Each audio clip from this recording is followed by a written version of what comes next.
Olá! Hoje a gente vai dar uma olhada mais a fundo nos fundamentos da contabilidade patrimonialista, né? Usando como base uns trechos do material Contabilidade 3.pdf.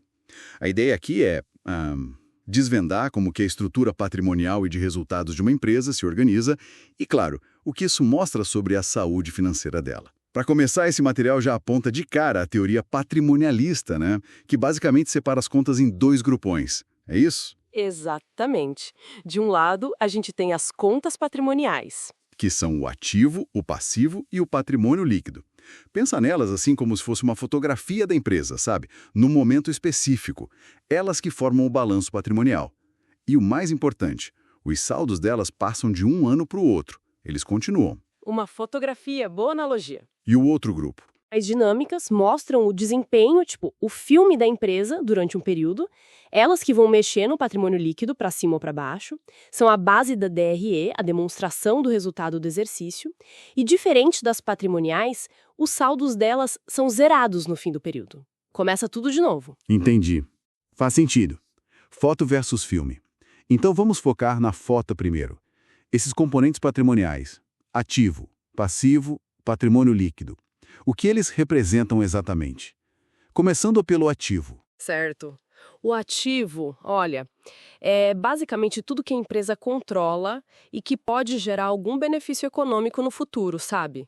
E isso é resultado de coisas que já aconteceram, eventos passados. Pense em bens tipo máquinas, estoque ou direitos, como contas a receber de clientes. O ponto central é o controle e o potencial de benefício. Não precisa ser dono no papel, na lei, necessariamente. O controle é mais importante às vezes. Interessante isso do controle ser mais relevante que a propriedade legal em si. Essa questão da natureza devedora do ativo. O que isso quer dizer na prática? Ah, sim. A natureza devedora significa que o ativo representa uma aplicação de recurso. A empresa colocou dinheiro ali, debitou a conta do ativo, esperando um retorno, um benefício. É como se o ativo devesse entregar esse benefício para a empresa, entende? Saquei. É onde o dinheiro foi parar esperando render algo. Isso. E no balanço, eles são organizados por liquidez, ou seja, pela facilidade de virar dinheiro. Primeiro o circulante, que vira dinheiro mais rápido, depois o não circulante. Certo. Liquidez. E o passivo? Qual a lógica dele? O passivo é, digamos assim, a outra face da moeda. É a obrigação que a empresa tem hoje de transferir um recurso econômico para alguém. E essa obrigação também vem de eventos passados. São as dívidas, as obrigações com fornecedores, com bancos, com funcionários. Para ser um passivo reconhecido, tem que atender a 3 critérios. Primeiro, a empresa tem uma obrigação. Segundo, essa obrigação é de transferir um recurso econômico, tipo dinheiro. E terceiro, é uma obrigação presente por causa de algo que já aconteceu.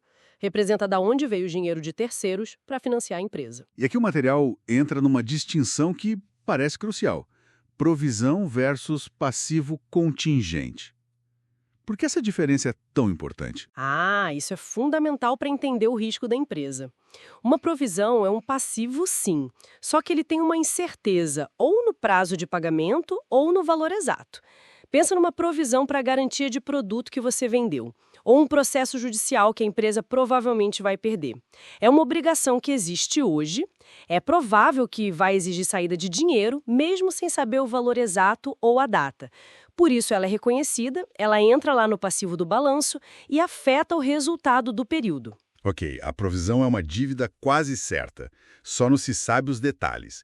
E o contingente? Já o passivo contingente, a história é outra. Pode ser uma obrigação que é só possível, não provável.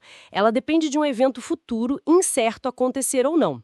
Ou então pode até ser uma obrigação presente, mas que não é reconhecida no balanço. E por que não seria reconhecida? Porque ou a saída de recursos não é considerada provável, ou o valor dessa obrigação não pode ser medido com confiança suficiente, sabe? Um exemplo clássico é um processo judicial onde a chance de perder é só possível, não provável. Nesse caso, o passivo contingente não entra nas contas do balanço. Ele só é divulgado lá nas notas explicativas para alertar quem está lendo. Isso se a chance de acontecer não for remota, claro. Se for remota, nem divulgar precisa. Entendi. Então a provisão já impacta os números, o balanço, o resultado. O contingente é mais um aviso, olha, pode ser que aconteça isso aqui. Exatamente. A forma como a empresa classifica entre um e outro pode mudar bastante a percepção de risco que um analista tem dela. É uma área que exige julgamento. Faz todo sentido. E para fechar a foto do balanço, temos o patrimônio líquido, o PL. Isso, o PL. Ele é o que sobra do ativo depois que você deduz todo o passivo.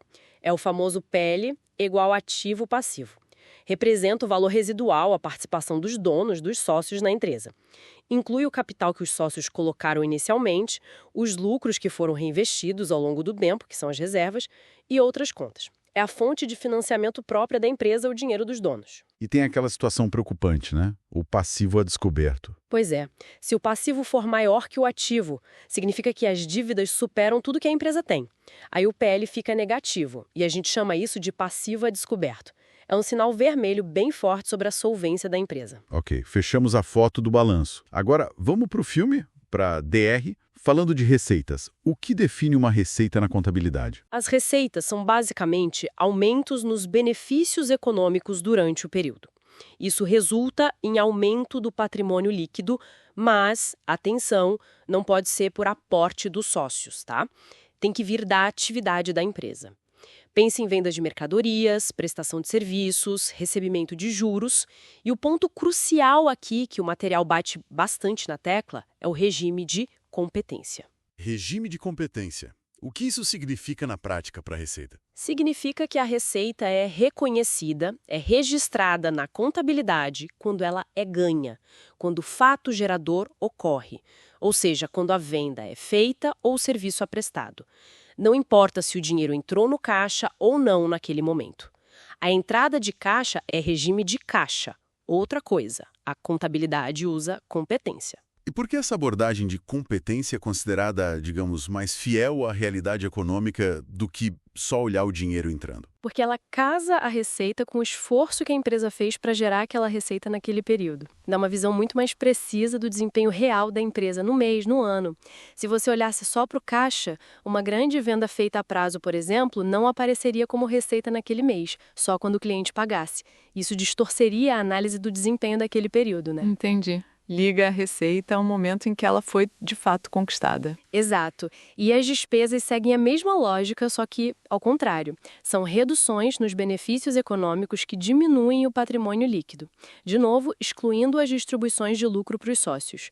Pensa em salários do pessoal, conta de luz, aluguel, escritório, o custo da mercadoria que foi vendida, tudo aquilo que foi consumido, que foi gasto para poder gerar a receita. E vale a competência para a despesa também, imagino? Com certeza. Mesma regra. A despesa é registrada quando ela é incorrida, quando o fato gerador acontece. Por exemplo, o salário do mês de maio é despesa de maio, mesmo que a empresa só pague no início de junho. O consumo de energia de maio é despesa de maio, mesmo que a conta só chegue e seja paga em junho. O importante é o consumo, o fato gerador no período. Certo. Receita quando ganha, despesa quando incorrida. E no final do período, do mês ou do ano, como que tudo isso se junta? Como a gente sabe se deu lucro ou prejuízo? Aí entra a apuração do resultado do exercício, a famosa AR.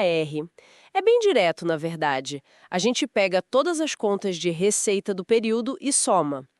Pega todas as contas de despesa e soma também. Aí confronta os dois totais. Se o total das receitas for maior que o total das despesas, tivemos lucro.